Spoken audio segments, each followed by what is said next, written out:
Hello, my friends. Welcome to another episode of Deep True Crime. I'm Manny Rodriguez. In today's episode, we are covering Alex Murdaugh on the stand. Yes, he did testify in his own defense. Right now, they're in a lunch break, but I wanted to update you on something that is big. He admits to lying to the cops when they got there about him visiting the Kennels. Why would he have to lie to the cops about his visit to the Kennels on that night if he had nothing to hide? Let me tell you something. And obviously I'm giving you my thoughts on this. I truly believe him and his defense rehearsed a lot of what they are asking him and his response and the way he is responding to a lot of it. So, my friends, this has been a crazy trial. And so, let's go ahead and dive into what we know at this time.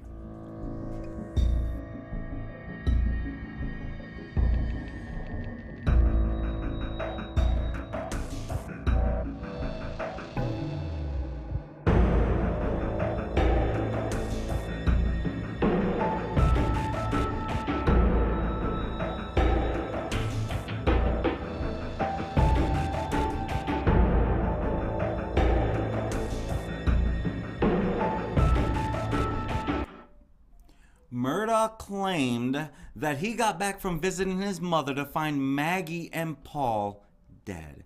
Maggie is his wife that he refers to in this trial a lot as Mags, and Paul is his 22-year-old son who was also shot.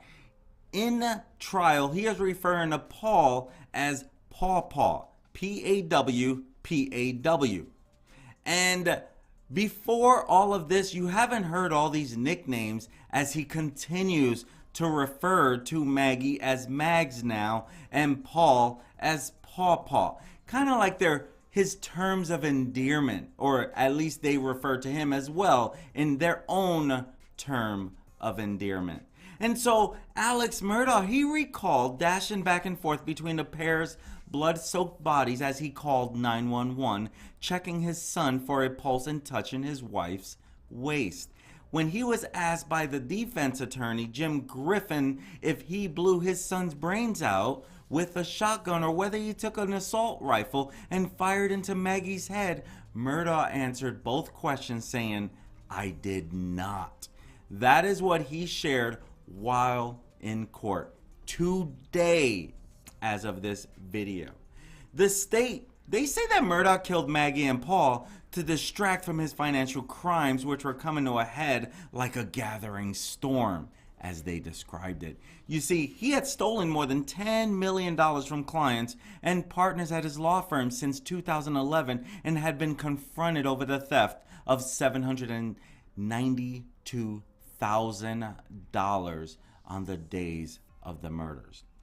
Prosecutors say that Murdaugh shot Maggie 5 times with a .300 blackout rifle and then blasted Paul twice with a 12-gauge shotgun. He then drove to his mother's house in order to manufacture an alibi. That is what prosecutors are saying. And when the cops arrived, Murdaugh claimed that he had never been at the Kennels that night.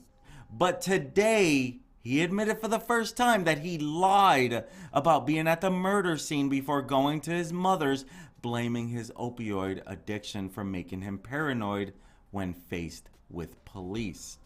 He said Maggie and Paul were alive when he last saw them. Murdaugh said, "I don't think I was capable of reason and I lied about being down there and I am so sorry that I did. I am sorry to my son Buster. I am sorry to Grandpa, Papa T, who is Maggie's father.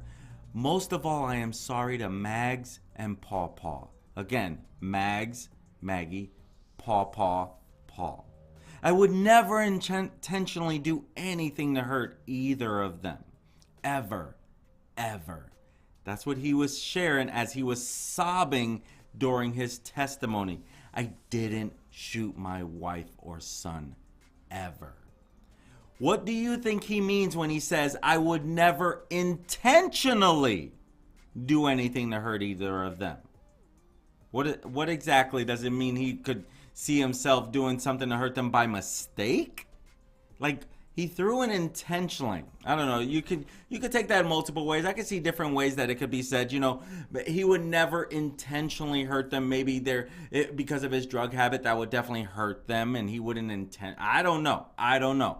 But he also said in reference to his lying, oh, what a tangled web we weave.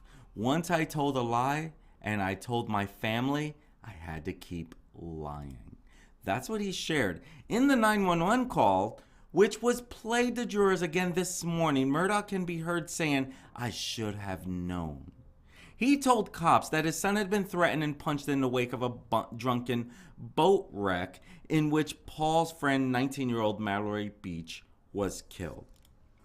And let me share that this boat crash has been brought up so many times. Multiple times by Alex Murdaugh himself. I'm going to just be straight up. Obviously, he is getting his day in court.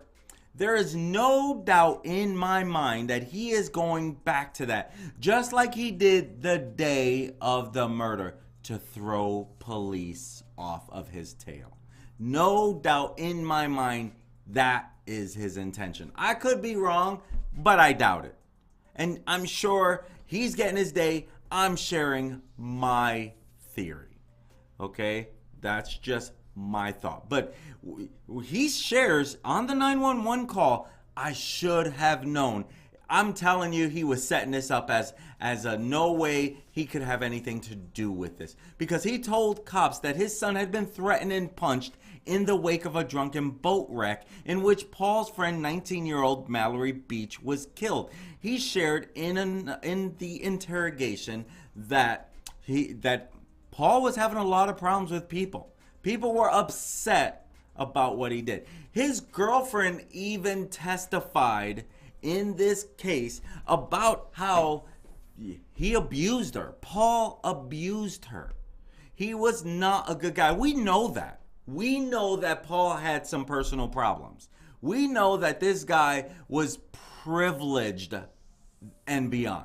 We know that. His girlfriend was in court and she shared about how he choked her and abused her.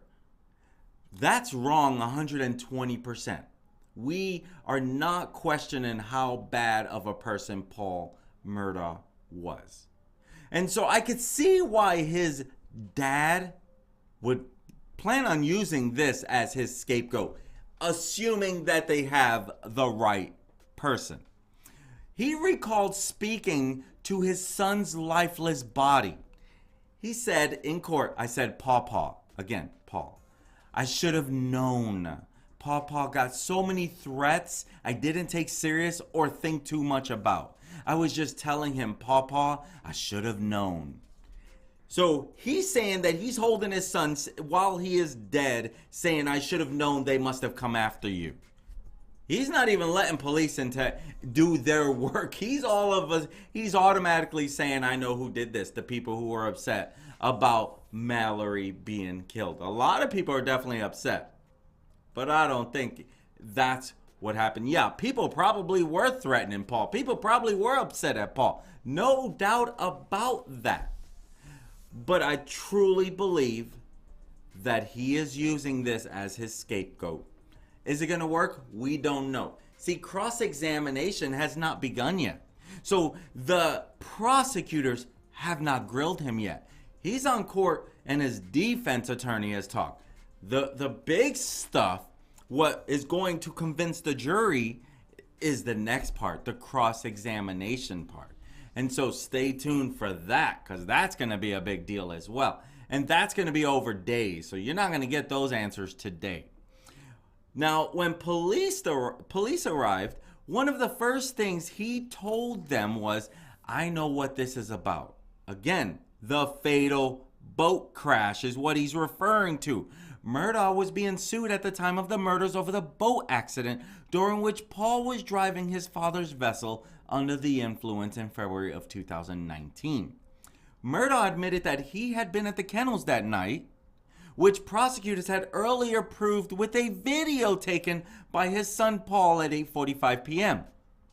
But the disbarred attorney said he went back up to the house and then visited his mother's house.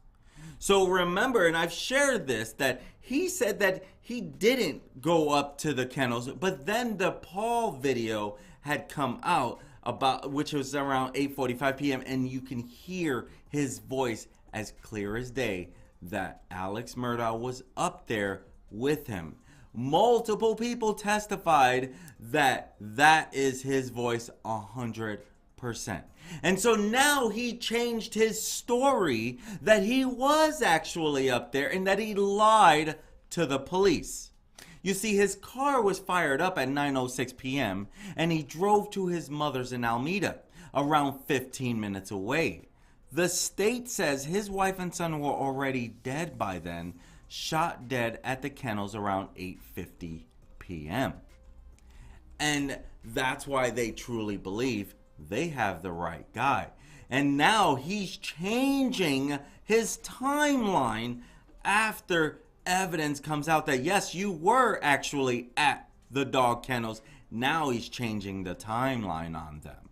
Now, his mother, Libby, she is in her late stages of Alzheimer's disease, and her caregiver had told Alex Murdaugh that she was in an agitated state after her husband, Randolph III, had been taken to hospital.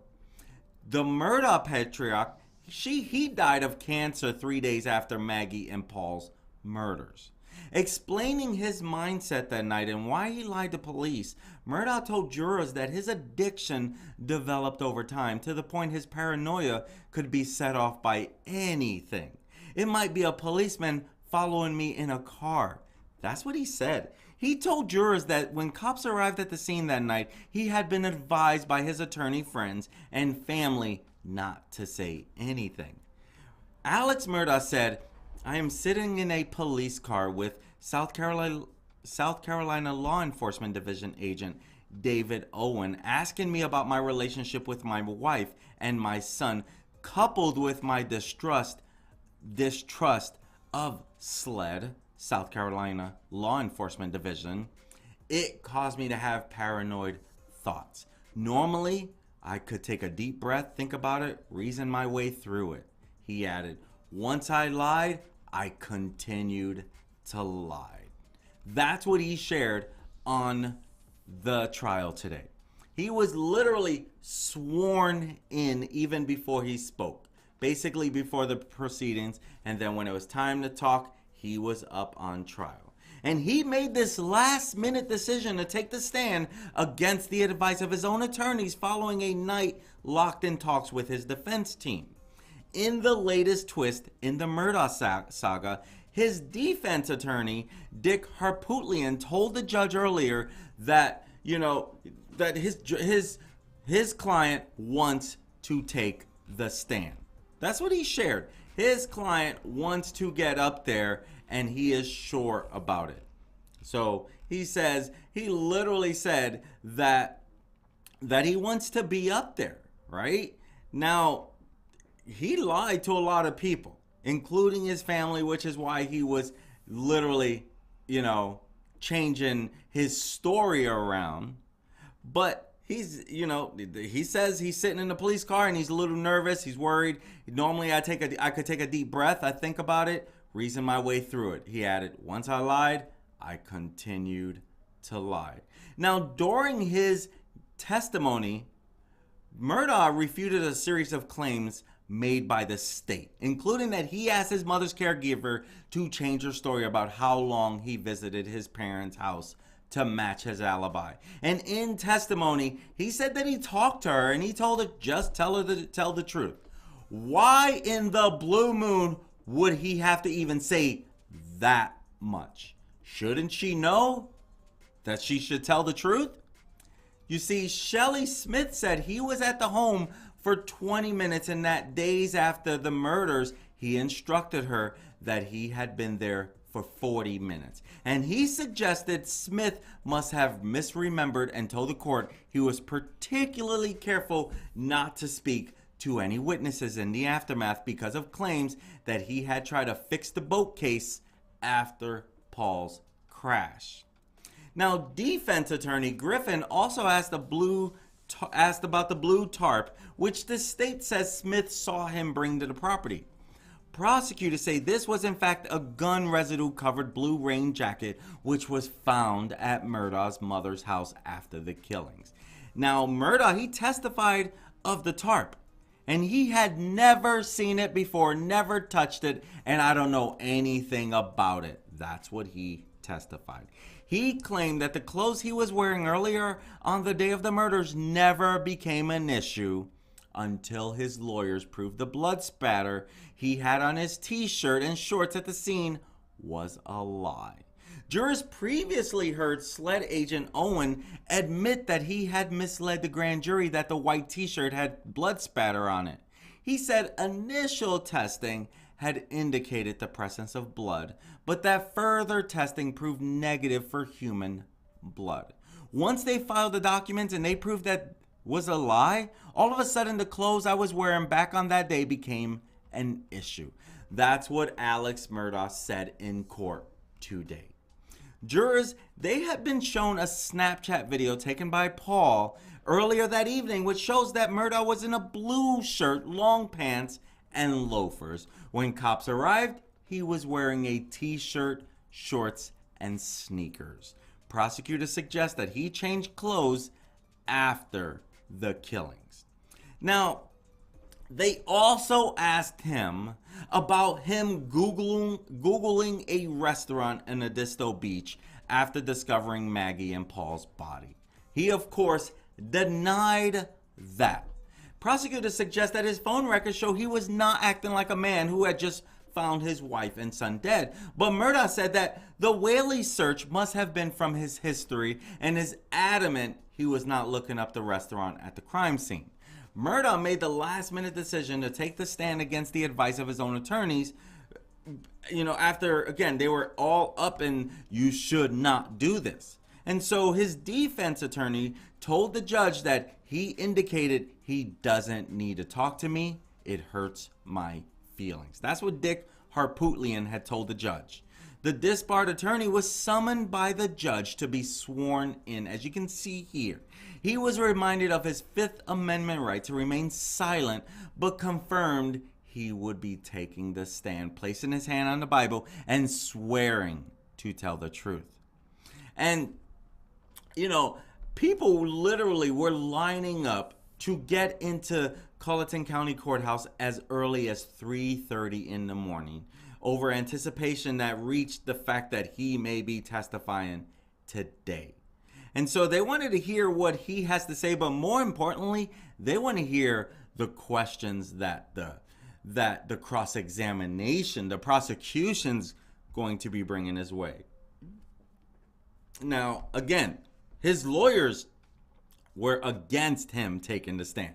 Normally, people do not take their own stand. They don't, because it could really ruin their chances of a fair trial. It could ruin, even if they're innocent, they could say the wrong thing that hurts them.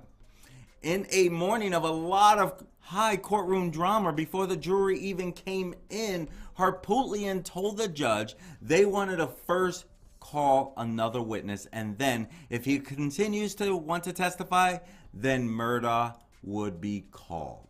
And you can see all the people that were lined up to get in. Harpootlian, he also told the judge that our advice to take the stand or not would have been different if the financial crimes he is accused of had been ruled out from cross-examination. You see, the defense requested the judge bar prosecutors from questioning their client about more than $10 million that he is accused of stealing from his law firm before his wife and son's brutal murder. Pictured here was yesterday's moment at court. That is his son who was testifying in the defense's way. How come, I don't know this answer. If you know this answer, please let me know. How in the blue moon is he able to get this close to his son? How in the world is a murder suspect able to get this close to anyone? Especially his son, who is testifying in his defense. And what is this pat on the rear? Is that an attaboy type thing? Is that why? Attaboy, good job. What in the blue moon is that? I am so lost by this. Please, can someone in the comments let me know how in the world is this allowed? This brings a little skepticism that I mean, he's going to get more than a fair trial, in my opinion. Yeah, I want him to get a fair trial. I want all the evidence to come out. But let's be real. If he's able to do this, this is a power move. This is pure power. And we already know that this family has 100+ years of power in the South Carolina area. And so I am beyond blown away that they were able to get this close to one another. He is a murder suspect.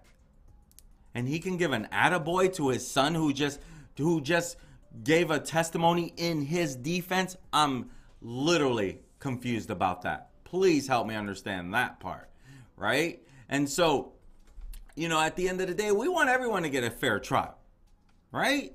Now, Harpootlian, his attorney, he said that this is a Bernie Madoff trial. This isn't a murder trial. Now, if you're not familiar with Bernie Madoff, he was, number one, I'm a big Mets fan, New York Mets baseball team. He was the owner, a partial owner for a little while, and he was accused of one of the biggest Ponzi schemes in U.S. history. And so he went down on it. So Dick is referring to that Ponzi trial more than a murder trial.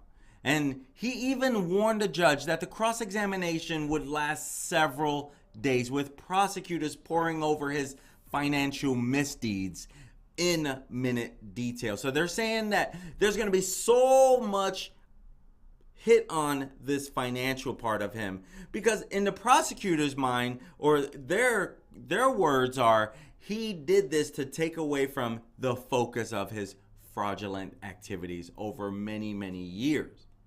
And so there was a lot coming down. So the prosecutor obviously is going to hit on this. But you're talking about stealing $10 million from clients. That makes sense. If this is a motive as to why he did this to his own flesh and blood, I guess wife is not flesh and blood, but his son is. But to do this to his wife of so many years, that's beyond comprehensive. Now, Judge Clifton Newman, he has allowed that into evidence, the financial part, because prosecutors say his soaring debts motivated the killing of his wife and son. As I shared, that's why they feel it is necessary. Now, as I shared earlier, on the day of the killings, he was confronted over almost $800,000 that had gone missing from his law firm that he was part owner in, but that was later found to be just the tip of the iceberg. Defense attorney for him, Jim Griffin, he told the judge that we are asking for an order excluding the state from being able to question Mr. Murdaugh in cross-examination on matters relating to the financial crimes. We need a ruling today from the court at some point in time before tomorrow. We are not putting him up today. But Judge Clifton Newman rejected the request, stating for the court to issue a blanket order limiting the scope of cross-examination, that's unheard of to me. And so that's what they're sharing. You could see some of the crime scene photos, footprints there, you know, his sandals. You can literally see the door to the kennel. I mean, this is beyond what is even fathomable, right? Fathom, who knows? But this is where it's like the state claims that the attorney, Alex Murdaugh, was out of options and out of time, faced with all this soaring debts and with a looming wrongful death suit after the 19-year-old girl, Maggie Mallory Beach, was killed in a boat crash during which Paul was allegedly driving his father's boat while pissed drunk. And he even got that alcohol illegally using his older brother's ID.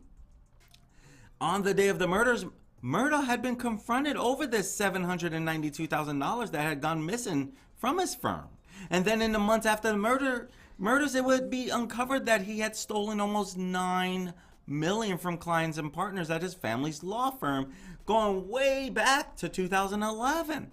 Right? And so this didn't add up. And then later that week, he was doing court for a hearing to disclose his financial assets after claiming he was broke to the lawyers of Mallory Beach's family, the girl that was killed in the boat wreck.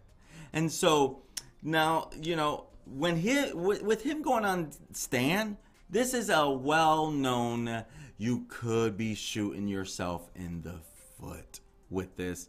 You're rolling the dice when you take the stand. Even one former prosecutor from South Carolina said it's virtually unheard of to call a defendant to the stand to testify in his own defense, because when you do, you open your client up to cross-examination, which is basically a publicized interrogation with leading questions. That's what Lori Murray had shared. She continues, instead, most defense attorneys focus on a lack of evidence against their client, or, as in this case, shoddy police work. Remember, the burden is on the state to prove the defendant's guilt beyond a reasonable doubt. And she continues, the defendant has no burden to prove his own innocence. However, in some cases, like this one, there are some facts that can only be explained by the defendant taking the stand. Alex almost has to take the stand to explain why he lied about his alibi and where his clothes are. The defense is now calling witnesses after the prosecution had rested its case on Friday of last week. And so now all the witnesses are coming up. And so he's trying to be his own witness, right? Now, Buster Murdaugh, who is also the surviving son, the only surviving son, he was called to the stand a couple days ago on Tuesday, February 21st. And with that, you know, he was there to he gave an emotional testimony of how his father called him to tell him his mother and younger brother had been shot dead. Describing the night that he learned of the murders, Buster said his girlfriend, Brooklyn White, had overheard the phone call with his father. She just started packing stuff, and I kind of sat there for a minute, and I was kind of in shock. Buster said that they drove to Moselle and arrived in the early hours of the morning. He described his father as destroyed. He was heartbroken. I walked in the door and gave him a hug, and he was broken down. Buster added that his father was so distraught he was unable to talk. He said Murdaugh was wearing a t-shirt and shorts when he arrived. The state suggests that he had changed after shooting his wife and son at close range. Buster said that his father took a shower and he helped him to pack. This is an apparent reference by the defense to the testimony of the family's housekeeper, who said she found a puddle in the bathroom the following day. After they packed up, Alex, Buster, Brooklyn, and Alex's brother, John Marvin, drove to his parents' house in Alameda, where they stayed the night. The legal scion's eldest son, Buster, he had been attending the trial every day with his girlfriend, Brooklyn, as they both have been seen in court multiple times. Now, Murdaugh's brother John Marvin and Randy and his sister Lynn are also expected to testify for the defense. Now, his lawyers, they're expected to take a week laying out their case before the jury, and then they're sent out to consider their verdict at the Colleton County Courthouse in Walterboro. And Buster, he began his testimony talking about his childhood, saying that his father and mother avidly attended his baseball games. My father coached every little league team I played in up until I started playing for the schools that had a coach. That's what he told jurors. And he described a seemingly idyllic family life split between their mansion in Hampton, their sprawling hunting estate at Moselle, and their beach house on Edisto Island.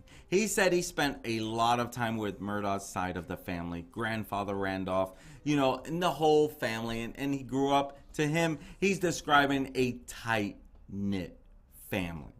That's what Buster was sharing when he was up there. And you can see this is Prosecutor Creighton Waters and Jim Griffin, as I described here, and Richard Harpootlian, who is they're the main defense attorneys for him. And Buster, he described his younger brother. Paul's interests were outdoors, mostly hunting and playing around in the woods. He testified that his brother was not good about storing guns. Paul left guns around the property more than anyone else, Buster said, noting how his own rifle would go missing after his younger brother shot with it. Maggie was shot 5 times with a high-powered assault rifle, while Paul was shot twice with a 12-gauge shotgun. No murder weapon has ever been recovered. And I feel like that is going to be a big deal that the defense will be bringing up. And, we only want him to get a fair trial. And at the end of the day, why would this even happen? If he did this, why? In court, they talked about how Alex tried to detox 3 separate times to deal with opioid addiction. And so Alex, he testified that he had gone to a detox facility 3 times to deal with his opioid addiction. The first visit was in December of 2017, saying he sought help after failing to detox by himself and with Maggie's help. He said his withdrawal made him throw up, gave him diarrhea, and made him sweat a lot. And while he described his addiction as bad, he said he was still able to perform his duties as a lawyer and that his partners were likely unaware of his problem. Now, he admitted to the court that he did steal money from clients and his own law firm to fund his opioid addiction. He said he wasn't sure how things got so bad, but that he was spending more and more on pain medication. I'm not quite sure how I let myself get where I got, he said. I battled that addiction for many years. I was spending so much on pills. He said he first started getting hooked on pills since the early 2000s to deal with pain from a knee injury when playing football at the University of South Carolina. So he admits that he did that. Now, defense attorney Jim Griffin, he has begun asking Alex about his financial crimes and his mindset, and that's why he admitted to that. And on June 7, 2021, Alex got a call from Jeannie Seckinger about missing $729,000 in legal fees from the Mack truck case he worked on with his colleague, Chris Wilson. He admitted that he received the missing funds directly when he shouldn't have. He also denied that he was worried about the allegations facing him on the day of the murders. Griffin asked, on June 7th, did you believe that your financial house of cards was about to crumble? Alex answered, on June 7th, absolutely not. That's what he shared. Literally. And so he at least is admitting it, right? Now, truth is, he did lie to police. And let's be real. You can raise your hand, people lie. Unfortunately, people lie. And if he did this as prosecutors and law enforcement say he did, well, that's why he's going to lie. He's going to continue to lie. He's lying as he says he didn't do it, if he did, right? And, Alex Murdaugh, he says that he stayed with Buster after Paul and Maggie's death. That he was basically at Buster's hip. And he specifically stayed, Buster said he specifically stayed by his father's side as they traveled to his grandparents' home in Alameda and later to his uncle's hunting lodge known as Greenville. And so a lot is going to keep coming out. And Alex, in court, he said that he was aware that he was a suspect in the murders of his wife and son because he was the one who found them dead. So he knew right away he was going to be a suspect. He repeatedly asked South Carolina officers to reference his phone locations with that of Maggie's because he knew they never crossed paths. He noted that Maggie loved to use the Find My Friends app to track the locations and activities of her loved ones. I just knew there would be GPS data on Maggie's phone, Alex recalled in telling officers. And so, Now, Alex Murdaugh, he did admit that he got blood from Maggie and Paul's bodies on his fingers after finding them dead on June 7, 2021. And Murdaugh was notably met with police at the scene with a clean white t-shirt and dark shorts. And he said that if Maggie's blood was found in the steering wheel of his Suburban and on the gun he had, then it was because of him. He denied that he had any high-velocity blood splatter on him, which would contradict the reports that said he had it on him. I was nowhere near Paul and Maggie when they got shot. That's what he is sharing. And it looks to be true in that there was no blood spatter. So it sounds like someone either lied or denied or made him. I don't even know. But as I close this out, so far, my take on this trial. I think the cross-examination is going to be the biggest part. I think they're going to need more than financial proof that he's capable of doing this. I truly believe they're going to need some serious witnesses. Why can't anyone find these guns? If they were able to track where his truck was going, unless there's already a place on the grounds where there could be hidden guns and no one knows. That could very well be, because how do you stash two guns that fast if you are the perpetrator? This is why I say the prosecutors, they have their hands full. And to see how close that Alex Murdaugh got with Buster during this trial tells me this guy has a lot of power, and right now it's not looking good for the prosecutors.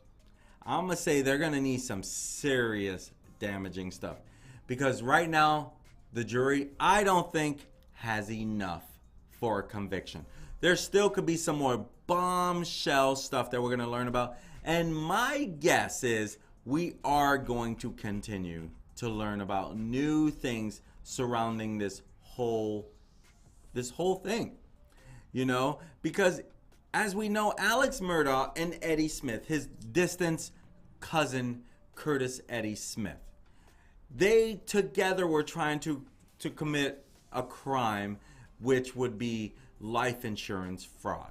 And Alex Murdaugh, he testified about the moment that he asked Curtis Eddie Smith to shoot him dead in the alleged botched suicide insurance scam.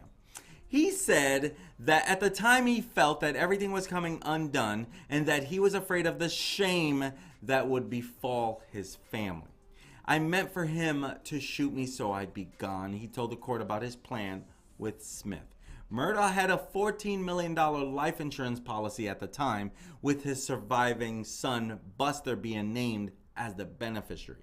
So he was going to leave $14 million. So he is admitting to, I tried to get Eddie Smith to kill me so I can be gone, and then he can have the life insurance policy.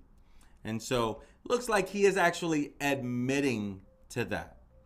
And, you know, he describes, on court, Alex described his wife as she was just as beautiful inside as she was outside, and describing her as the center of their family. Meaning, in his mind, he wouldn't do this. You know, truth is, we're going to find out a lot more. This is an ongoing trial. The biggest parts, I think, are still to come. So make sure you stay tuned to my channel so I can update you on everything that is a big thing. I'm not going to spin every little piece of content. It's just not my style.